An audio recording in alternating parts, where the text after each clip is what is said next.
Hello everybody, welcome back to the channel. In today's video, we're going to be continuing reading throughout our entire Action Bible. We've been learning a lot about Elijah and Elijah, but obviously Elijah is, taking the place of Elijah because God had carried him off in chariots made of fire. So, we're going to learn about the next story. This is called the Rash of Miracles. This is based on 2 Kings chapter 2, 19 through 24, and chapter 4,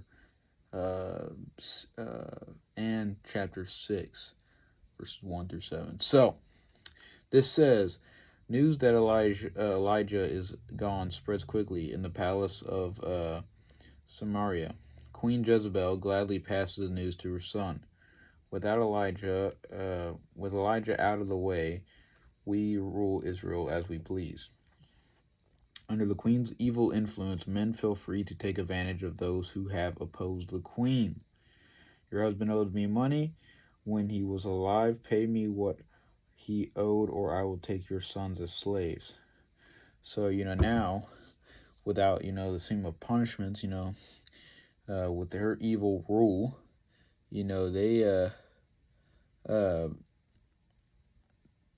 they feel that they could take matters into their own hands, and just like that, he's going to take her sons for slaves, even though her husband had passed away. And she says, slaves, no, oh God, what can I do? Sadly, there's only one thing you can do. Luckily, your boys will make wonderful slaves. Remember, the law is on my side. In desperation, the woman runs to Elijah. My sons, the moneylender will take them as slaves tomorrow unless I give him the money my husband owed him. And I have no money. I am down to my last jar of oil. Don't worry. I promise you I will have a surprise for the money launderer when he comes.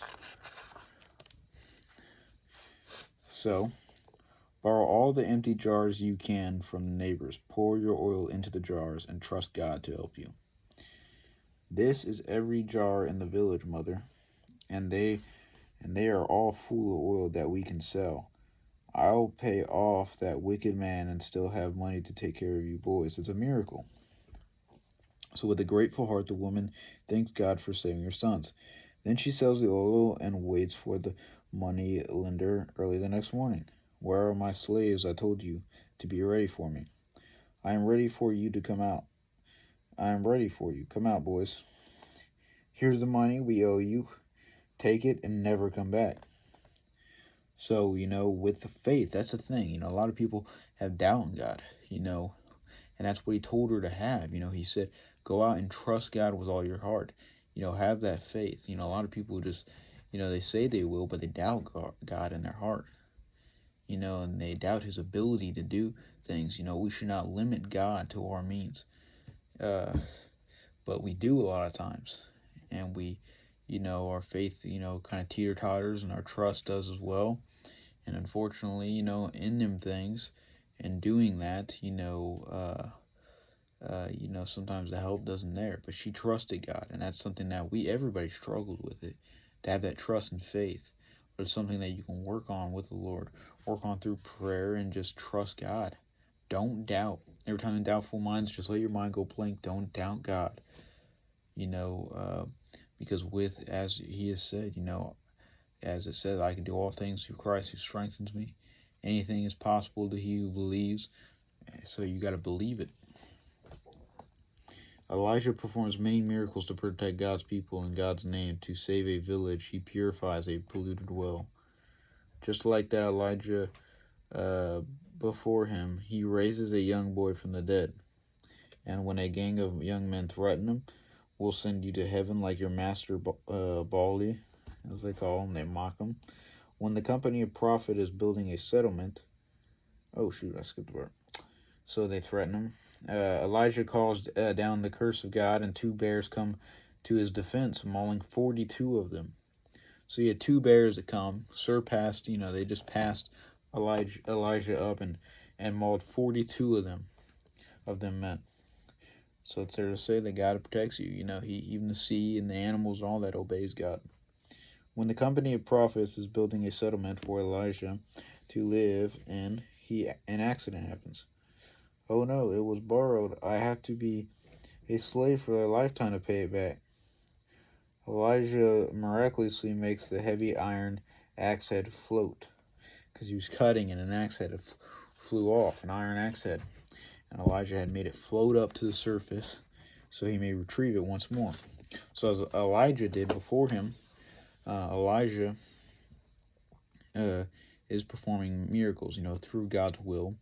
Again, having that faith and that belief in God, if they don't believe that that can be done, that axe could float it to the top, an iron axe that should be all the way at the bottom of the water could float to the top, or that a boy may rise from the dead. If they doubt God's ability in doing that, it will not happen.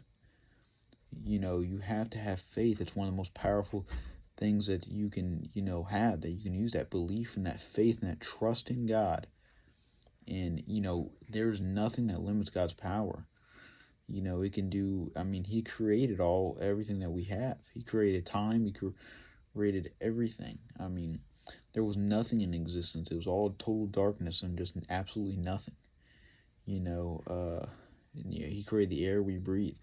So, have that faith, have that trust in him, and just let him guide your life. Come to the Lord. Don't doubt his ability.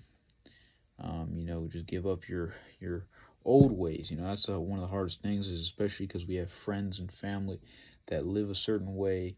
Maybe some of the jokes they may say or the things they may do, or going out to bars or just anything, and they're committing all these sins of these lusts and these lies and just anything. You have to be willing to turn that down. And Jesus said the world hated me and it will hate you. So, sometimes that does involve your closest friends or family. But once they see you prospering, they see you living for God, they see you give up all your old habits, all the so-called fun, as they call it. Many people say Christians are boring, but it's not true. You could still have fun.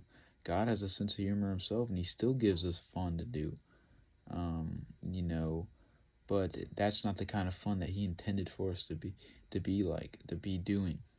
So, give up your old habits, just as, you got to make that sacrifice, just as Jesus sacrificed himself on the cross. You have to make that sacrifice for your life, of this life, and, just be happy and proud in it, and just live your life with the Lord. You can still do the things you enjoy, have hobbies and things as far as that nature, but do them without the sinful and evil ways that the world has come to. You could always find new friends, and sometimes watching the way you live will convince them to want to be like you, want to have a life like you, and it could and just speak to them, talk to them, and they could come to the Lord as well through that situation.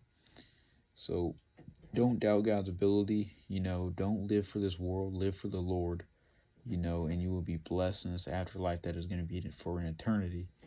And that I can promise you. God bless. Take it easy. Catch you guys next week.